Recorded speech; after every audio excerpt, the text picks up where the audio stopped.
चने की दाल, पीले कपड़े तथा पीले चंदन से पूजा करनी चाहिए। पूजन के पश्चात कथा सुननी चाहिए। इस व्रत के करने से बृहस्पति जी अति प्रसन्न होते हैं तथा धन और विद्या का लाभ होता है। स्त्रियों के लिए ये व्रत अति आवश्यक है। किसी गांव में एक साहूकार रहता था, जिसके घर में अन्न, वस्त्र और धन किसी की कोई कमी नहीं थी, परंतु उसकी स्त्री बहुत ही कृपण थी। किसी भिक्षार्थी को कुछ नहीं देती, सारे दिन घर के कामकाज में लगी रहती। एक समय एक साधु महात्मा बृहस्पतिवार के दिन उसके द्वार पर आए और भिक्षा की याचना की। स्त्री उस समय घर के आंगन को लीप रही थी। इस कारण साधु महाराज से कहने लगी कि महाराज, इस समय तो मैं घर लीप रही हूँ, आपको कुछ नहीं दे सकती, फिर किसी अवकाश के समय आना। साधु महात्मा खाली हाथ चले गए। कुछ दिन के पश्चात वही साधु महाराज आए, उसी तरह भिक्षा मांगी। साहूकार ने उस समय लड़के को खिला रही थी। कहने लगी, महाराज, मैं क्या करूं, अवकाश नहीं है, इसलिए आपको भिक्षा नहीं दे सकती। तीसरी बार महात्मा आए तो उसने उन्हें उसी तरह से टालना चाहा, परंतु महात्मा जी कहने लगे कि यदि तुमको बिल्कुल ही अवकाश हो जाए तो मुझको भिक्षा दोगी? साहूकारनी कहने लगी कि हाँ महाराज, यदि ऐसा हो जाए तो आपकी बड़ी कृपा होगी।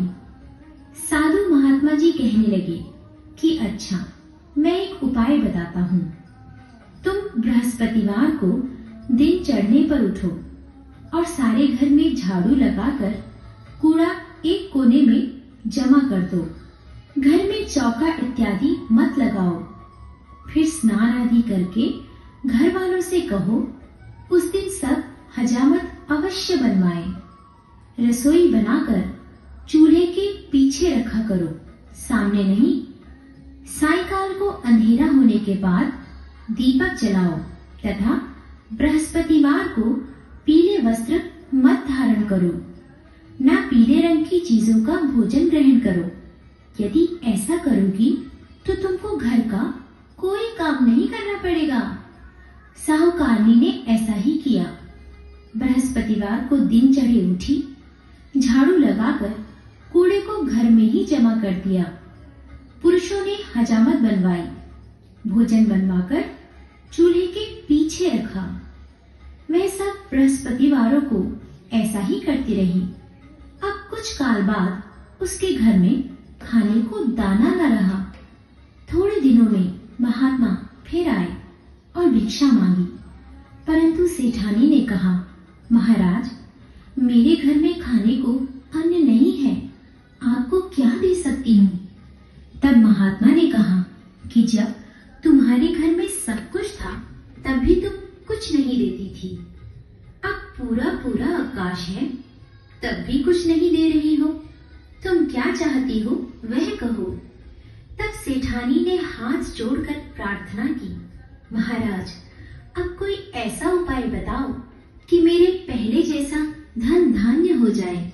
अब मैं प्रतिज्ञा करती हूँ कि आप जैसा कहेंगे वैसा ही करूंगी।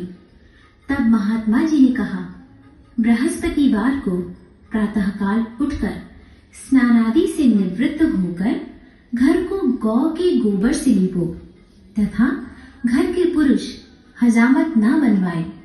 भूखों को अन्न जल देती रहो। ठीक सायंकाल दीपक जलाओ। यदि ऐसा करोगी तो तुम्हारी सब मनोकामनाएं भगवान बृहस्पति जी की कृपा से पूर्ण होंगी। सेठानी ने ऐसा ही किया और उसके घर में धन धान्य वैसा ही हो गया जैसा कि पहले था। इस प्रकार भगवान बृहस्पति जी की कृपा से अनेक प्रकार के सुख भोग कर दीर्घकाल तक जीवित रही।